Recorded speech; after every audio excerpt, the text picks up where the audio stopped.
Hi, நாங்கள் first time வந்து முறுக்கு ட்ரை பண்ண போகிறோம். வாங்க முறுக்கு எப்படி வருதுன்னு பார்க்கலாம். இது வந்து பாசி பருப்பில் ட்ரை பண்ணுறோம். 300 கிராம் வந்து நான் பருப்பு வந்து வறுக்கிறேன். வறுத்து வேக வச்சுட்டு காமிக்கிறேன்.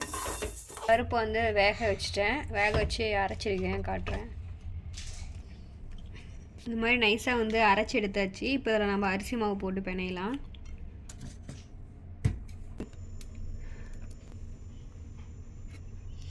பட்டர் கொஞ்சமாக நான் உருக்கி எடுத்துக்கிறேன். நீங்கள் நெய் போடுறதுனால போட்டுக்கோங்க, அப்புறம் பார்த்துக்கலாம். பட்டர் உருக்குனது ஊற்றியாச்சு. இப்போ வந்து தேவையான அளவு சால்ட்டு போட்டுக்கலாம். நான் 1 டேபிள் ஸ்பூன் போட்டிருக்கேன். கொஞ்சமாக வந்து ஜீரகம் போட்டுக்கிறேன்.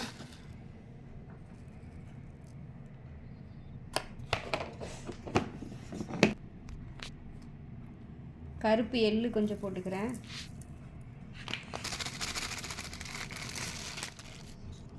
இப்போ வந்து நம்ம எல்லாமே மிக்ஸ் பண்ணிக்கலாம். மாவோட பட்டரு, அந்த எள்ளு எல்லாமே கொஞ்சம் மிக்ஸ் ஆகிட்டு அதுக்கப்புறம் நம்ம பருப்போடு சேர்த்து போட்டு மிக்ஸ் பண்ணுவோம். இப்போ வந்து எல்லாமே மிக்ஸ் பண்ணியாச்சு. நம்ம அரைச்ச பருப்போடு வந்து இதை போட்டு நல்லா முறுக்கு பதத்துக்கு பிணைஞ்சிக்குவோம்.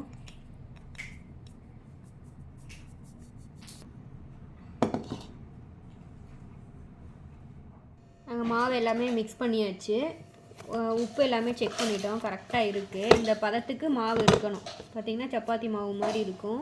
இப்படி சாஃப்டாக இருக்கணும். ட்ரை பண்ணி பார்க்குறோம் எப்படி வருதுன்ட்டு உங்களுக்கு காமிக்கிறோம்.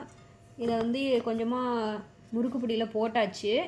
மீதி வந்து இதை வந்து இந்த மாதிரி பாருங்கள், சாஃப்டாக இருக்கா. இந்த பதத்துக்கு பிணைஞ்சாச்சு. இதை வந்து நாங்கள் இப்போ ஈரம் துணி வச்சு மூடி வச்சுக்கிறேன், காயாமல் இருக்க. கொஞ்சமாக மாவு எடுத்தாச்சு. நல்லா அகலமான இரும்பு சட்டி எடுத்தாச்சு. அதில் எண்ணெய் வந்து ஊற்றி ஹீட் பண்ணியிருக்கேன். இப்போ வந்து எண்ணெய் சூடாயிடுச்சா இல்லையான்னு செக் பண்ணுறதுக்கு கொஞ்சமாக மாவு போட்டு பார்க்குறேன். எண்ணெய் வந்து சூடாயிருச்சு. இப்போ வந்து முறுக்கு லைட்டாக வந்து இப்போ நம்ம புழிஞ்சு பார்ப்போம்.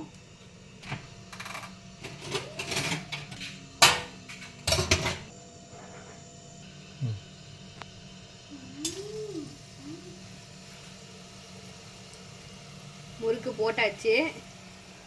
நல்லா பபிள்ஸ்லாம் வருது. ஓகே தான் நினைக்கிறேன்.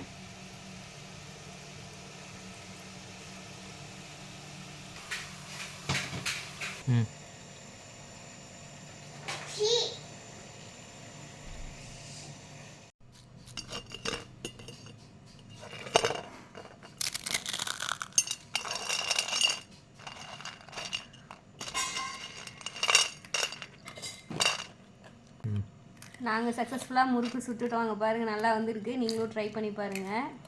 டேஸ்ட்டும் நல்லா வந்திருக்கு. விஷயம் எப்படி இருக்குது முறுக்கு?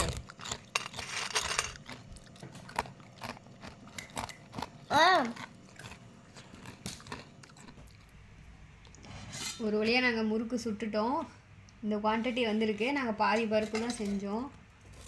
முறுக்கு நல்லா வந்திருக்கு. மீதி இருக்கிற எண்ணெய் வேஸ்ட் ஆகக்கூடாது அப்படின்ட்டு அப்படியே பூந்தியும் செஞ்சாச்சு. பூந்தியும் ஓரளவுக்கு வந்திருக்கு. சாப்பிட்லாம். ஓகே, ஷாப்பில் இருக்கிற மாதிரி இருக்காது, பட் ஓகே, வீட்டில் ஸ்நாக்ஸாக சாப்பிட்லாம். எனக்கு மொத்தம் இது வந்து ஒரு 2.5 hours ஆயிடுச்சு. இந்த ரெண்டும் நான் வந்து குக் பண்ணி முடிக்க. நீங்கள் ஃப்ரீயாக இருக்கீங்கன்னா ட்ரை பண்ணி பாருங்கள். ஆஃப்டர் தீபாவளி தான் நாங்கள் வந்து ஸ்நாக்ஸ் செஞ்சுருக்கோம். தேங்க்யூ ஃபார் வாட்சிங்.